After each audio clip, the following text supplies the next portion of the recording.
Okay, welcome everybody to the Brand Forward Leadership Podcast. I'm Gerry Foster, the big branding guy, also known as the branding evangelist.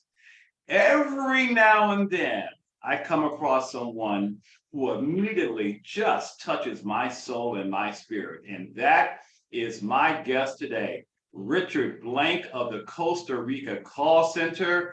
I can't even introduce this guy because I'm so excited to have him here, and I'm just going to let him introduce himself and tell you all about who he is and what he does. How you doing, buddy? I'm so happy to be here today, Gerry. Thank you so much. I can't wait to share ideas with your audience and have a really good time. Thank you so much. Richard, give everyone an overview, sort of a 50-foot overview of exactly what your company does. Well, we work with inbound and outbound support. I have bilingual agents here that cater towards the United States, Canada, and some of Europe. The agents here are once again college educated, bilingual and dedicated agents, so they only work on one campaign. Certain verticals we have, Gerry. I work with law firms and movies and music, transportation, real estate, travel. So there's a lot of different things we have here. And it's not really about fulfilling the client's needs. I want to make sure that I can fulfill the agent's needs so they don't leave and love their work. So how does that work? So when you say inbound and outbound, sort of educate our listeners and viewers, if you would, please. Of course. I mean, you've seen in the movies before what a boiler room, Glengarry, Glen Ross, Wolf of Wall Street environment is. And some call centers are like that. But a lot of your audience, and they may know a lot of people that have worked in customer support and have worked in places where they make and receive calls. So it's really just a little bit more of the infrastructure and resources that we have, which differentiates ourselves from someone working in a small office or out of their home. But all of us have called into a call center before. And the difference is, did you have a positive or a negative experience? Now, Gerry, I promise you this, and if it happens, we can't be friends anymore, but my company will never call you during dinner. That's not the sort of projects that we have here. As I say, we do a lot of inbound support for certain clients. And then the ones that we do prospecting are usually towards business to business with qualified lists. And we make those sort of introductions and setting up appointments. And so, as I say before, my friend, we do nothing here to compromise any sort of ethics, values, or morals, or what you've seen on TV. These are very good livings for people. They can earn more than most vocations in Costa Rica. So I do have people here with certain degrees that you would think they'd be in their respected fields. But if someone is very talented on the phone, Gerry, they can earn more than pretty much an attorney or a doctor in Costa Rica. Oh my goodness. When you mentioned Glengarry Glen Ross, that's one of my all-time favorite films. That scene with Jack Lemmon in the phone booth where he's trying to close that sale, close that deal on that condo or whatever that property was. I think for a lot of people when they— It was Rancho Rio. And you could give me this list and I'll make $15,000 in 2 hours. Can you? And so this is so great to have you here because there's a lot of, I think, false information, bad intel, false news, if you want to call it that, about quote unquote telemarketers, that they interrupt our meals, that all they're trying to do is sell something that we don't need or don't want. So kind of put everyone at ease. Let's break down some of those stereotypes that you are not, my friend. Can you talk a little bit about that? Sure, of course. Well, the first thing is, since I'm in a position of leverage and I'm a CEO of a 150-seat call center, I have the ability to hire or fire, make or break.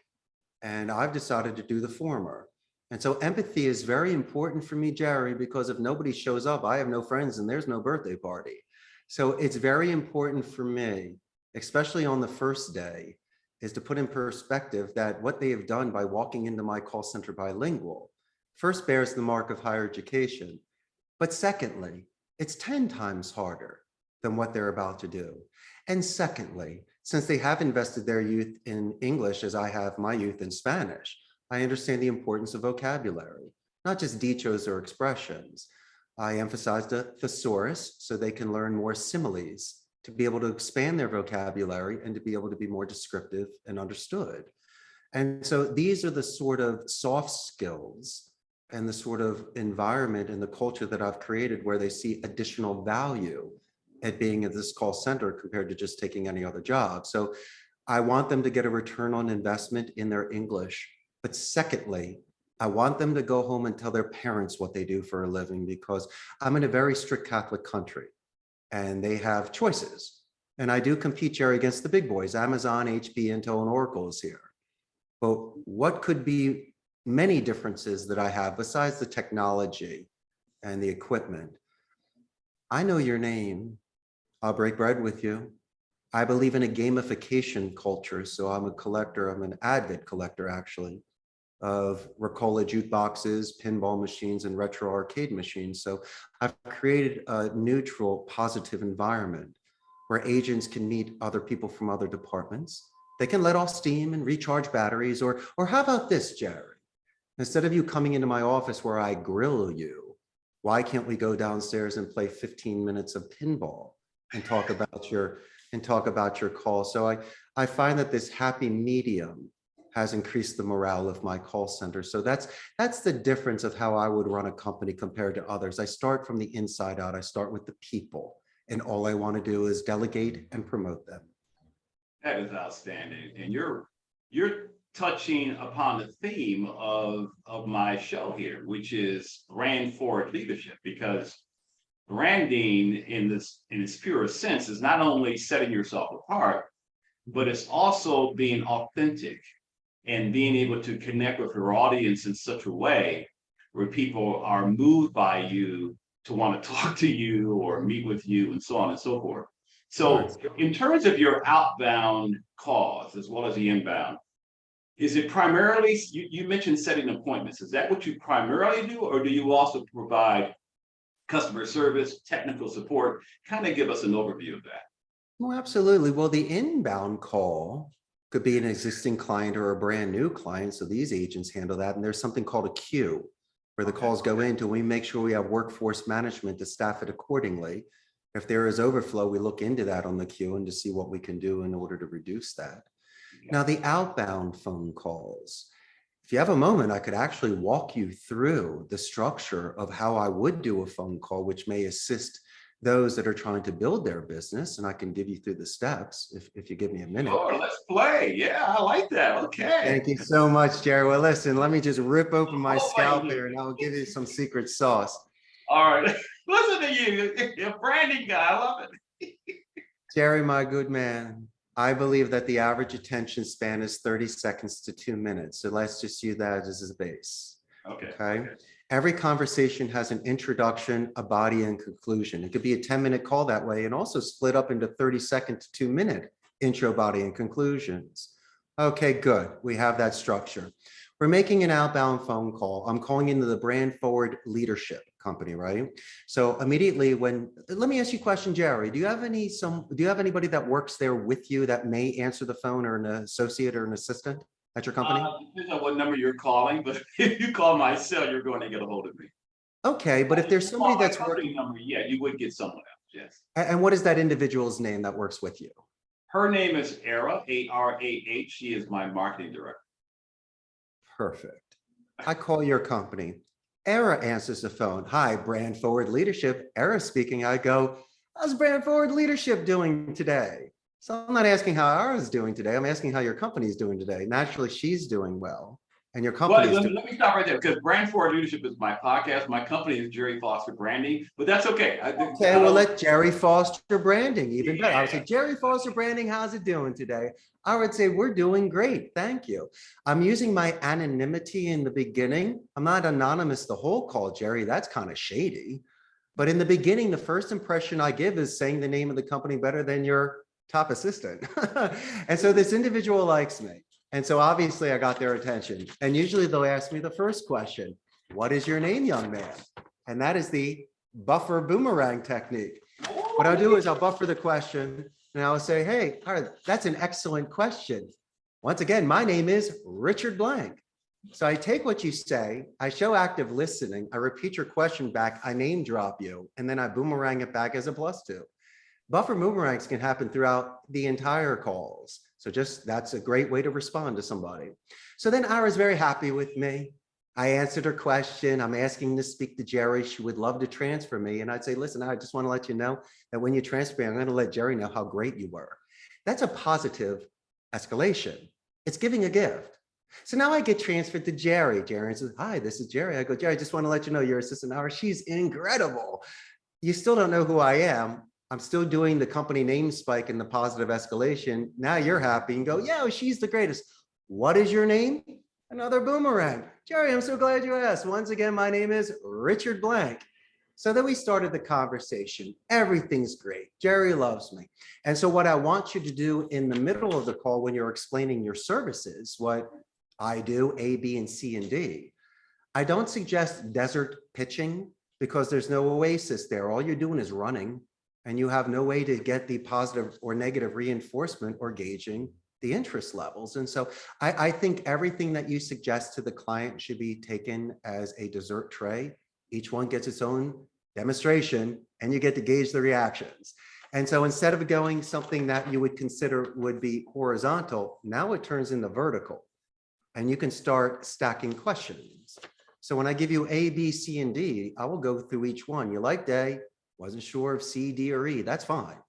I will continue with A and I'll stack those questions. Great.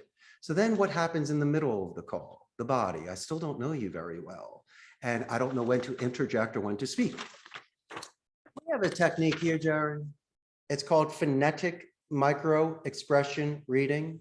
People like to read body language, but since we're over the phone, we're in a controlled environment where we lose 3 of our senses, our taste, touch, and smell. The scientists say that when you lose one or more of your senses, the other ones expand. So I would expect you to be doing much more active listening. But then you say, Richard, what about the sight? I don't see anybody. I'd say, Gerry, my man, quite the contrary. There's some metaphysics there. You know perfectly well that when you read a book, it's 10 times better than a movie because of your imagination. I would expect you to expand on your adjectives and your descriptions to people. And so by doing so, we can enhance that sort of phone call. So we're in the middle of the call, right? And Gerry's speaking at a certain rate and as loud at a certain rate. If you happen to do a spike or a dip in regards to your speed or your pitch, I may be asking you a tie down question. Does it sound good? Make sense? Or possibly a clarification question. Hey, Gerry, for my clarification, was it ABC or 1, 2, 3? These are the sort of falling on the sword soft skills to avoid any sort of rabbit holes, show active listening, move the conversation forward. So I'm stacking, I'm microphonetic expression reading, I'm tie downing and clarifying, right? But what happens in the middle of the call when there's a dog barking? We do these Zoom calls, people are working from home. What I would do is inadvertently and passive aggressively say, hey, Gerry, I love dogs, right? And you're like, yeah, the dog's barking and killing the call. I would follow it up by saying, yo, Gerry, what is the name of your dog? And you would say, Fluffy. Great. Why don't you put Fluffy outside? I can wait, take your time. So then Gerry comes back, right? Fluffy's outside. And instead of anchoring in my pitching and positive escalations and closing you, no. That's the moment I take a couple extra minutes to talk about your dog and I anchor in there. And that's usually when the client will say, excuse me, young man, what was your name again? Gerry, I'm so glad you asked. Once again, my name is Richard Blank. And now you're name dropping me the rest of the call. And so that's the connection we have. And now, Gerry, we're in the conclusion of the call, right? And after I gave you the list of stuff and I say, I'm sure you like at least one, you know, and you like the one and we stacked it. Now we're at the end of the call. I'll recap what we spoke about. Remember, Gerry, you liked A. What about B, C, or D? Oh, I like D.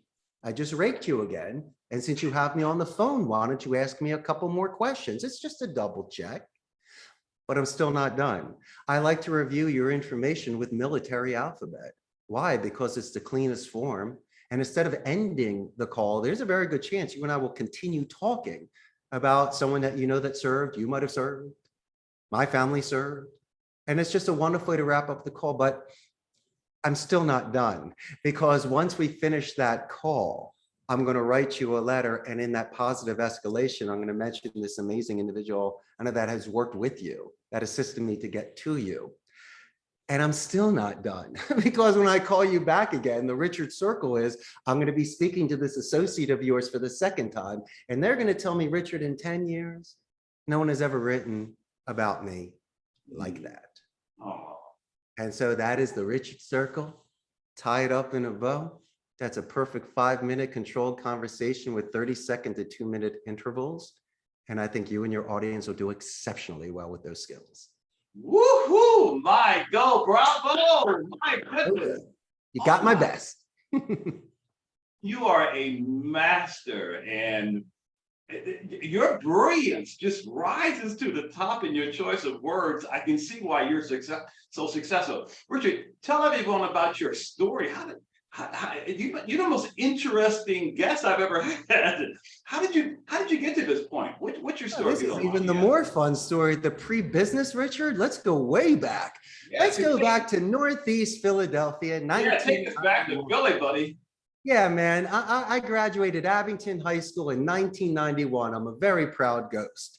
And when I was 18 years old, all of my good friends and all of my peers, they were going to Ivy League, they were going to college, and they were studying medicine and law, engineering and architecture. And I didn't know what to do, but I did know that my favorite class was in Spanish.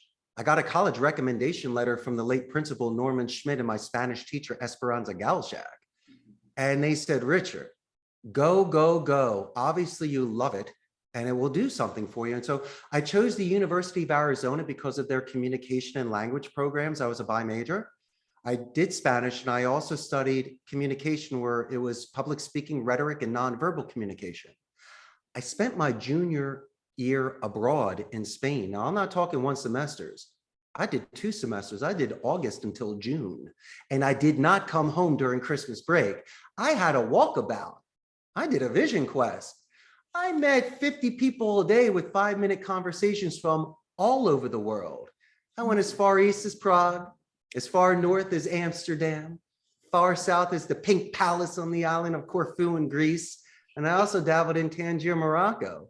So imagine sleeping on the trains at night to save some money and time, going to youth hostels. But here's the skinny. When I was 21 years old, everyone says, hey, Richie, let's go to the bars, let's go to the beach, let's get wasted. I go, Gerry, I'll see you in a couple hours. I want to go check out this museum and do something first. I'll party with you. But I might have to go by myself to see these things, like the Louvre, or the Peggy Guggenheimer in Venice, or the Prado in Madrid, or Charles Bridge in Prague. There's always the party. You guys aren't going anywhere. But I made sure to go to these places, and sometimes it was by myself. And so those are the sort of things that changed me. And then when I came back, I interned for Telemundo, so I got some work experience my last 2 years in college. I did promotions in public relations. Post-grad, I worked for the importers of Corona beer, so it was always fun. It was always promotions, and it was always in Spanish.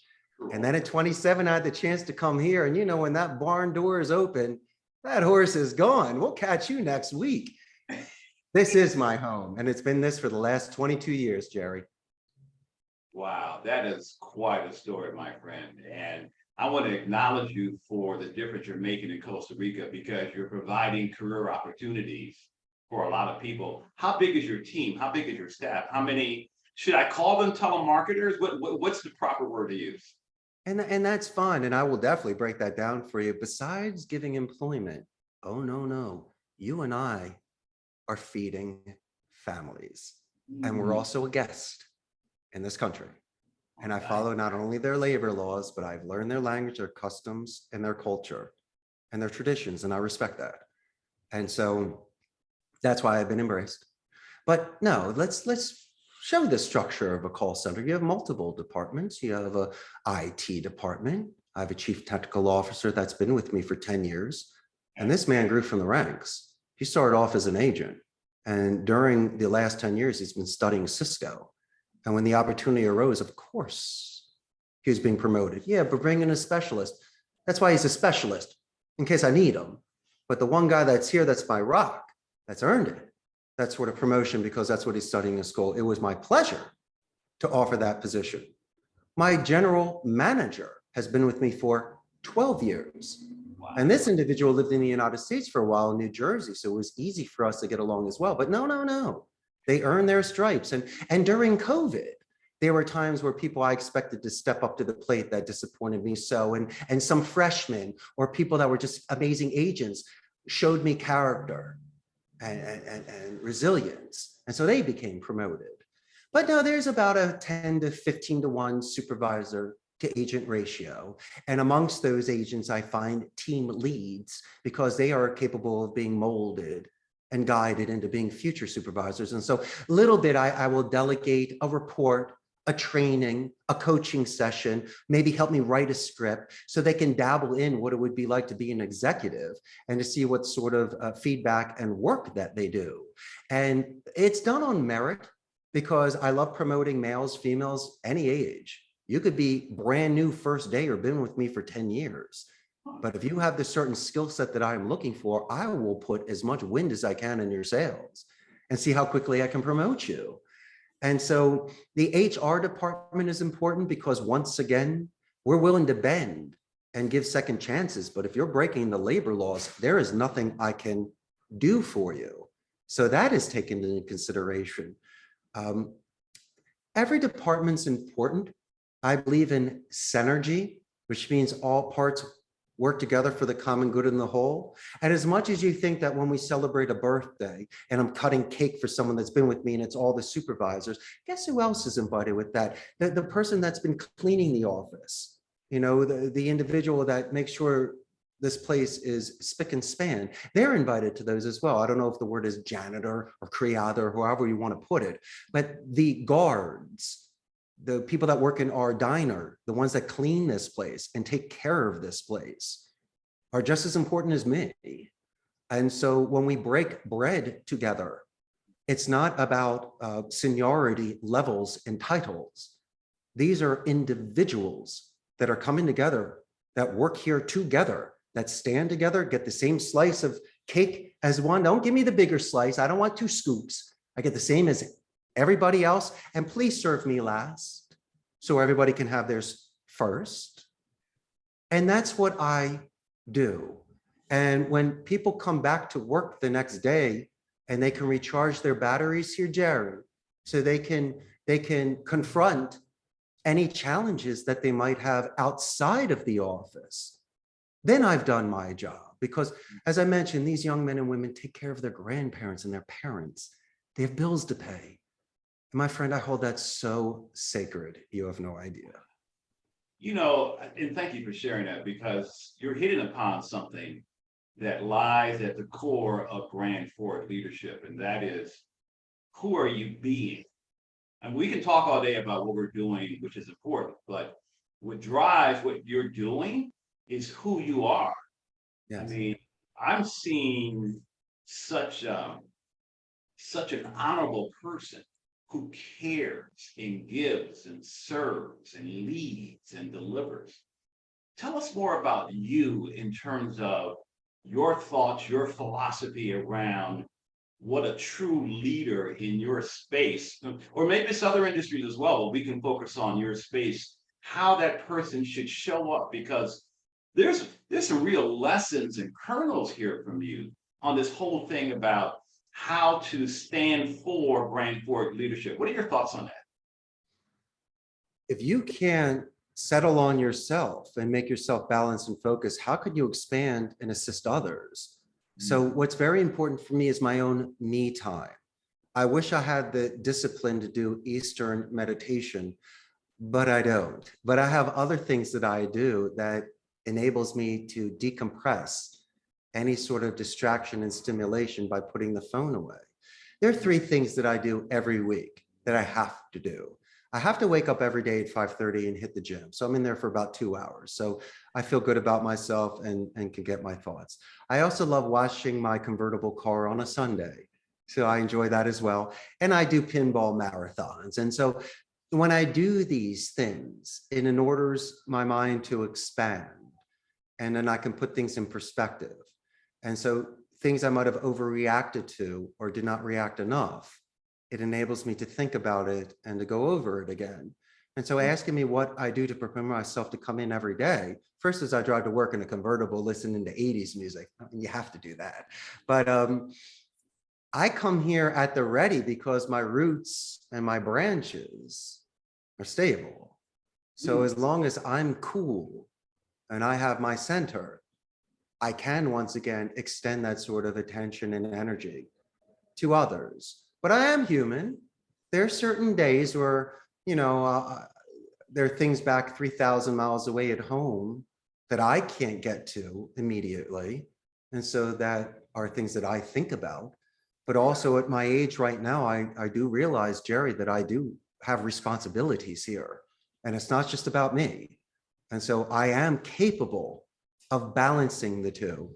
And I have some wonderful people here, not just supervisors, but agents, but everybody that I can take a second, sit down with and just chit chat. And it doesn't have to be personal, but just by me venting or listening to what they do, it enables me to recharge my batteries. There's only so much I can give out. In fact, I'm gonna have to eat 2 lunches, Gerry, to get this energy back from this podcast interview we're doing today. So you kind of see my energy level, and sometimes I need to get it back. And so maybe I'm cashing in. Gerry, my man, maybe I'm cashing in on all those 10 times I motivated you. Maybe you need to do Richard Go on a rainy Wednesday with me. And that's just pretty much the relationships that we have. I love it. And you have, without a doubt, created what I'll call a leadership brand from the standpoint of that you are showing how to be the leading brand in your space, without a doubt. I mean, that's right. There's much genius and wisdom to glean from you. But I'm curious though, tell our viewers and listeners about maybe the 3 most valuable lessons that you have learned since creating your business 22 years ago.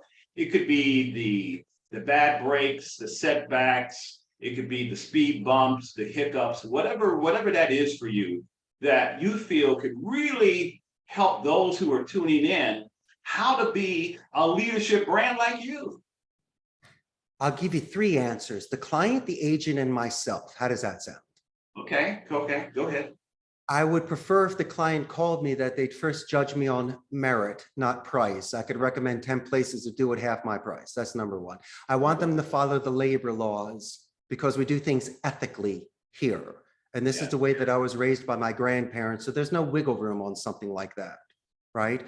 And then I would like for them to have realistic expectations and to go over real metrics, because as much as you want to reverse psychology and motivate me, I'm also an expert in the call center industry.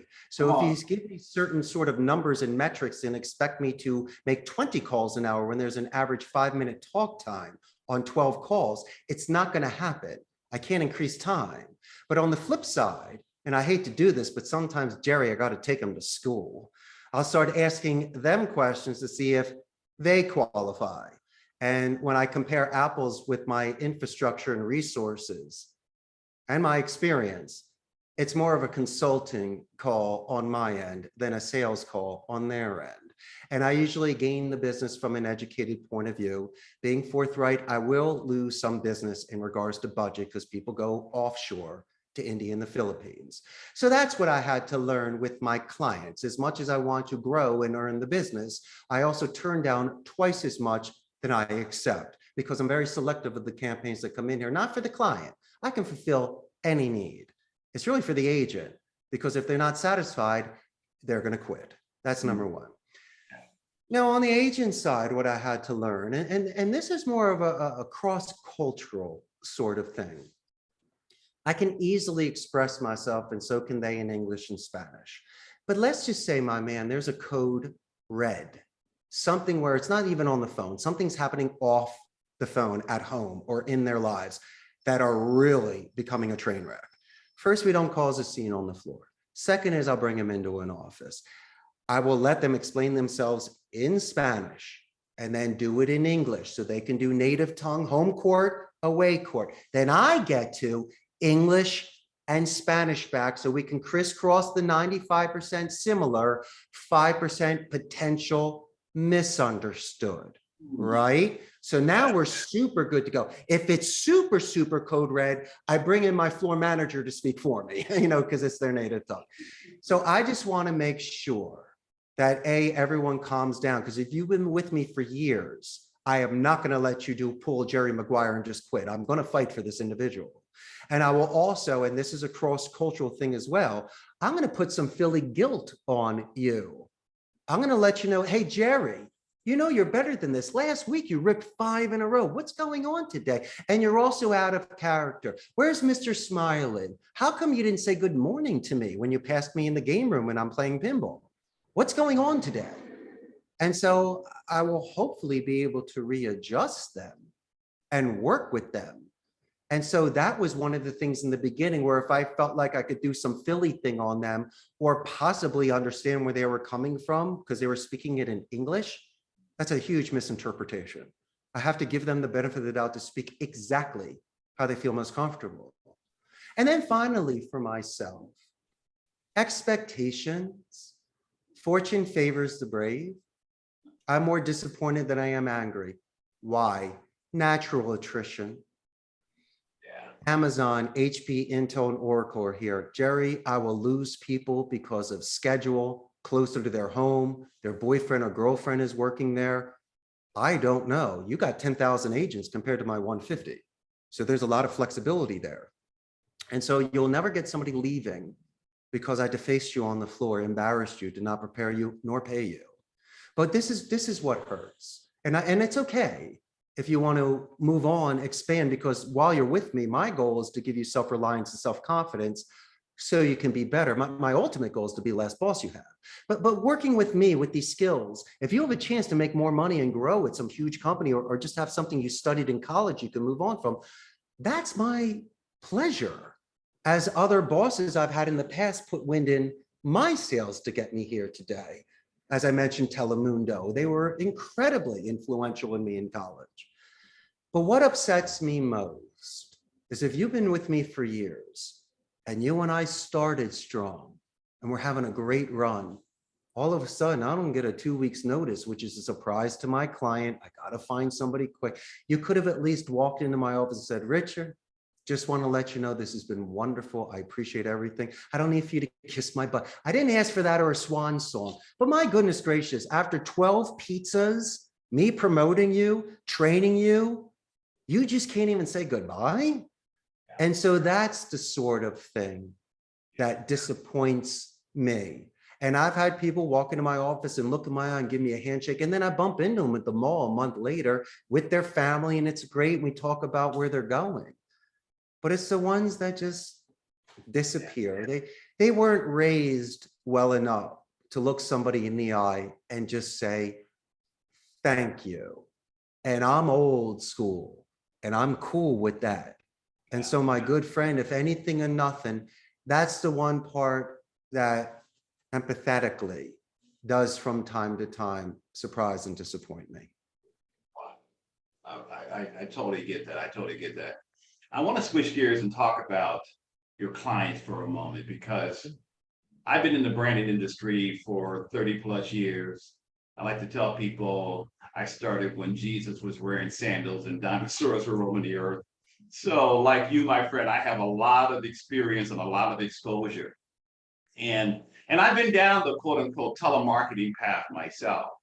And one of the I'm not going to use the word complaints, but one of the concerns that I have found from the client perspective when we work with quote unquote outbound telemarketing companies is, are they getting appointments that are bona fide appointments, meaning they fit the profile of the kind of prospect that we're looking to speak with and meet with, as opposed to a suspect? I'm sure you get the distinction.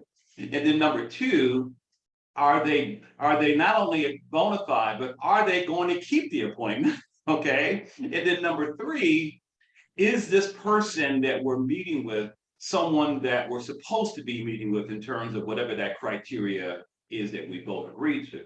Now, the reason I'm bringing this up is because you said something interesting that was really good about the metrics and the expectations on the part of the client versus you.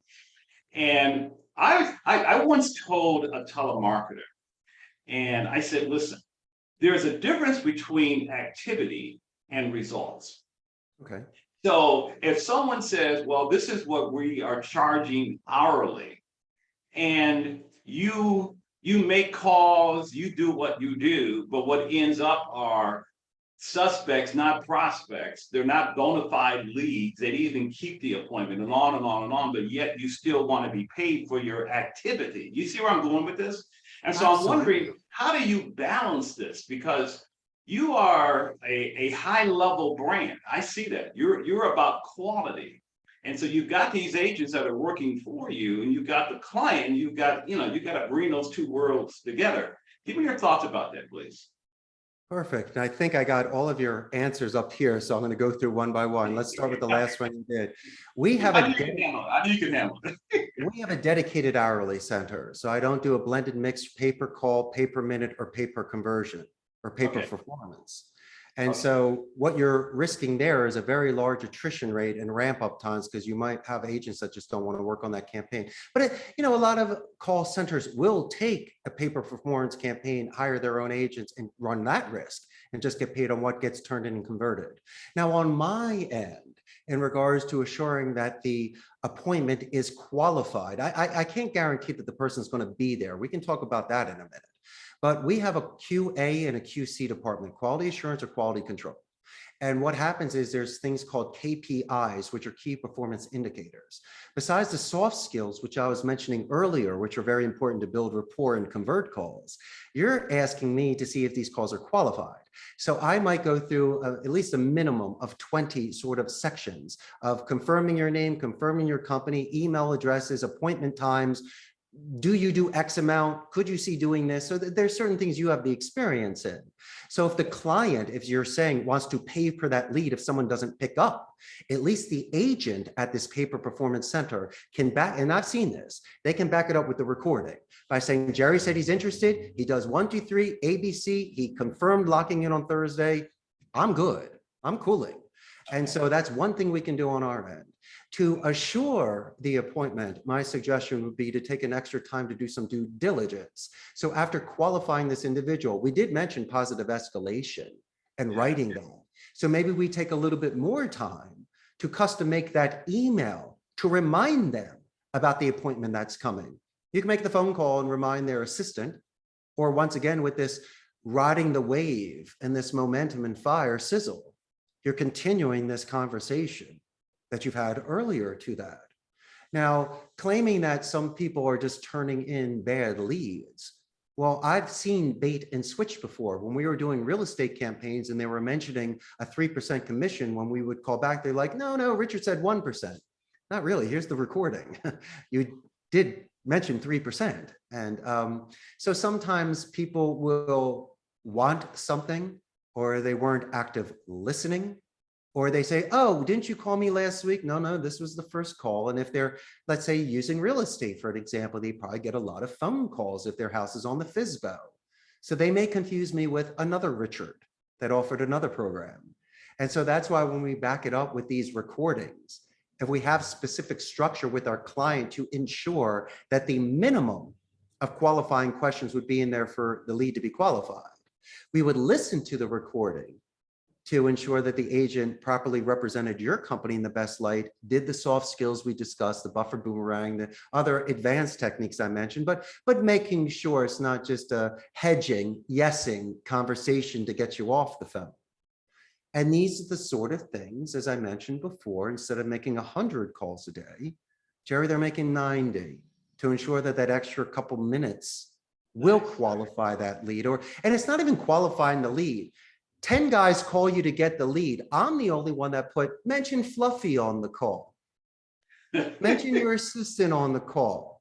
And then they're wondering why your conversions are much better than the 9 other people calling, because you're showing this good faith prior to any sort of contracts. And so I don't know how to give you a special sauce. Most of this is just common sense. But I think if you show courtesy and manners and being very attentive, then I think you will have a much better structured communication pattern with those with whom you're speaking.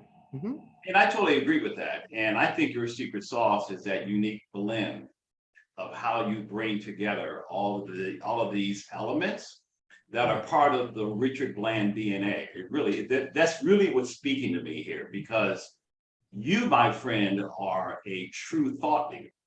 I mean, you have wisdom and perspectives, and you know what works and doesn't work in this industry. And I love that. I'm curious though, this is kind of a Yeah. selfish branding question. Does your branding capture all of this uniqueness about you? If I went to your website, if I saw you online, would I see about this is what sets us apart from other call centers? There's a huge difference between a print and a painting, and you know that. Obviously, by getting me on this phone call, you're catching me raw and in character, not a character that you're seeing on the internet. I'll definitely get your attention. You'll see my, bells and whistles, but there's nothing better than spending live time with me. Yeah, right. Okay, all right. We'll kick around some ideas on that another time, my friend, because you're magnificent. So tell our viewers about your ideal client. Who do you work with? Large companies? Do you work with small businesses, solopreneurs, service-based manufacturers, resellers? Give us an idea of who you serve. Well, as I mentioned before, it's certain sort of campaigns that I know I can fulfill needs, but my ideal client is someone that calls me. That's amazing that they found interest. And second is that we can have no surprises. So we can share our thoughts and everybody can leave something on the table. And that they take the time to meet my executive staff from floor manager, HR director, and CTO. And I don't want them writing me in bold cap or in red. And I don't want them thinking that by dropping F-bombs or by doing something that may work in your office will work in mine. And I've had to make suggestions, and only a few times I've had to end campaigns. And it's not like I needed the money. I'm doing just fine. I could lose a campaign and it's not going to turn my lights off. But there might have been a certain tone that was done with either an agent, a supervisor. Myself, I can handle it. You can do whatever you want with me as long as you really don't cross a certain line. But if you show somebody some sort of either, and it's not disrespect, we have bone as well. We can handle shots. But if I know long term that this is going to be an issue, or little by little you're picking away at the labor law, or your attrition rate is because of you, not because of me. You yelled at them, you cursed at them. You didn't take a walk with them. You haven't even eaten pizza with them. And all of a sudden you're telling them this? No. And so it's very important for me to be on certain onboarding calls or when the client meets the agent for the first time. I don't need to be there for the next 10 years, but I represent my company. They work with me. A client's just a client. And so I believe in right bus, right seat. They definitely belong on my company, but maybe this is not the right environment for them. And I don't want them to leave or get fired. And so in the beginning, I have to lay certain ground rules for the client because they've never been here. They probably don't speak Spanish. They've never run a call center. And even though you got 10 seats and you're dangling it in my face and you're a closer, doesn't matter. You're not a closer at all. You're an intimidator. You make attrition. And I don't like salespeople. I like people that educate. And once again, if you're not humble and realizing these people work with you, not for you, then I believe that we can start strong. Once they say they work for them, and if he doesn't work, find me the guy next week. No, find me the guy next week. What are you psyching him out for? Why are you ruining it? So why can't we start strong with the people?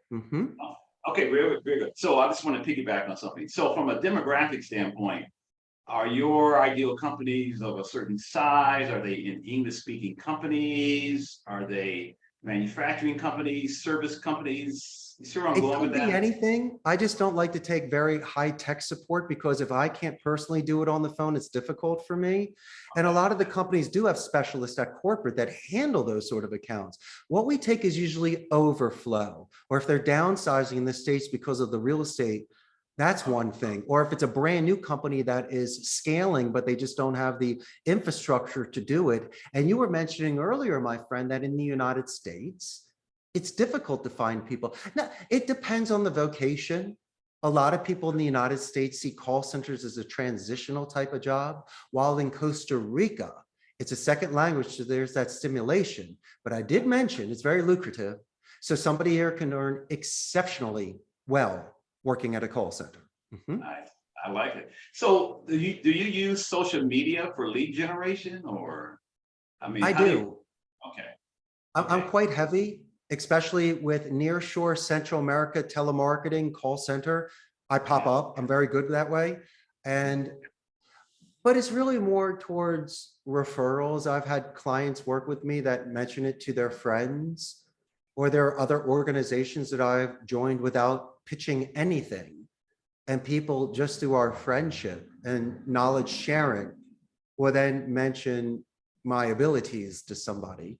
And then they will call me without knowing anything about offshoring, pricing, virtual. And it's more just connecting. And it's my pleasure, because if a good friend of mine recommends someone, I'm going to treat you better than I even do my friend.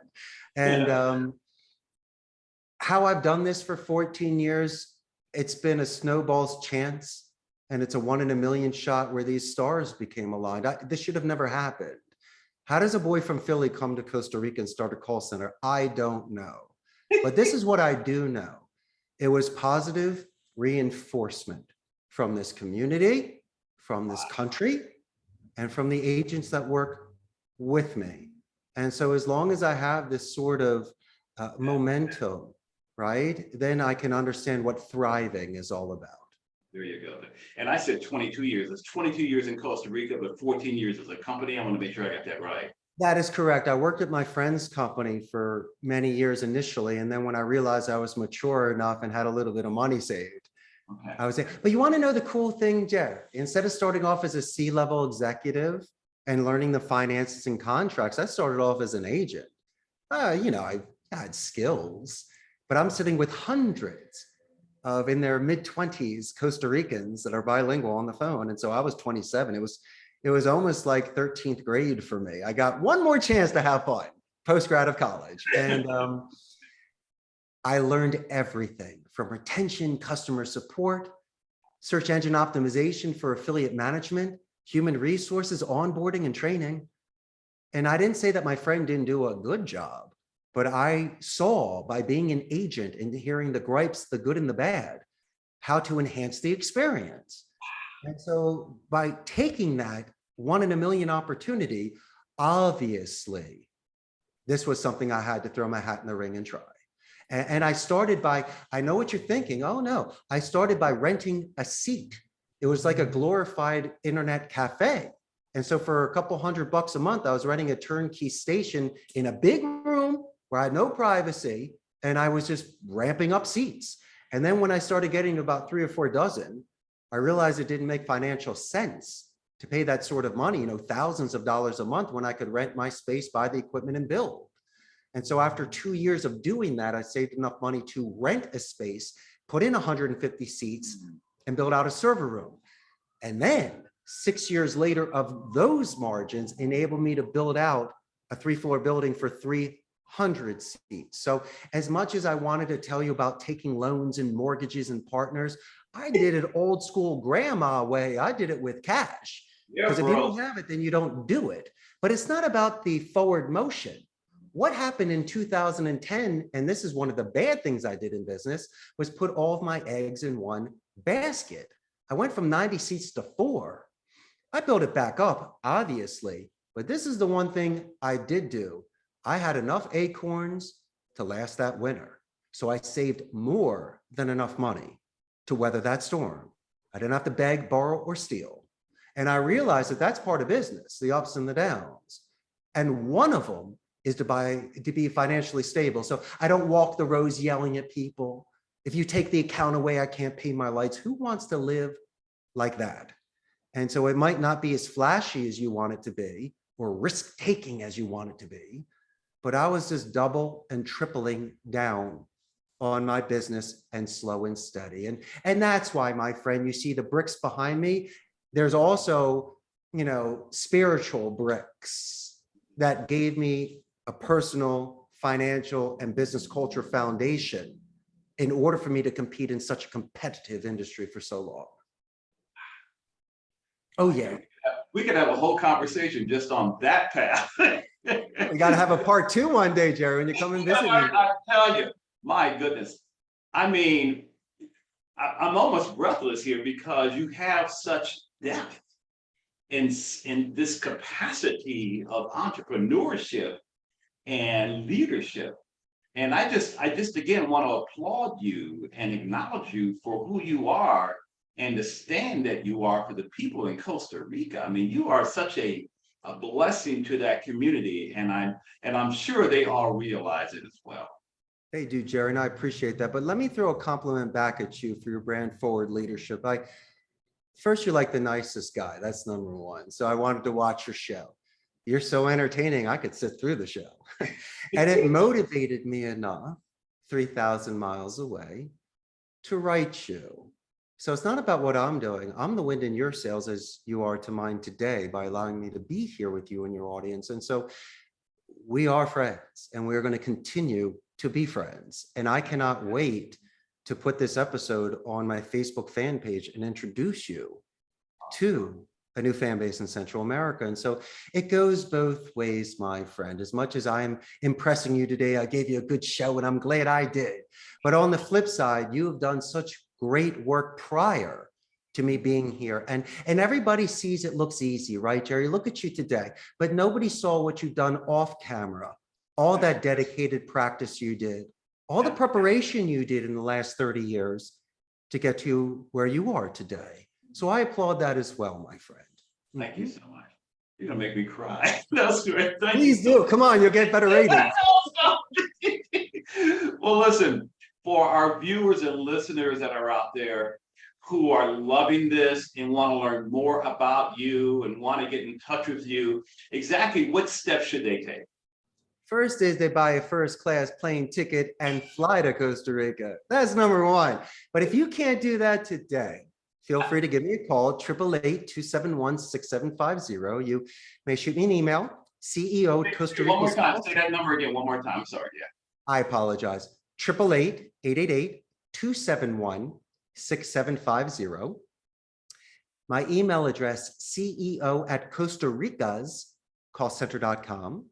And Gerry, if I may make a suggestion, and you will be there very soon when this goes live, that I have a Facebook fan page, Costa Rica's Call Center, about 97,000 local Costa Rican ticos.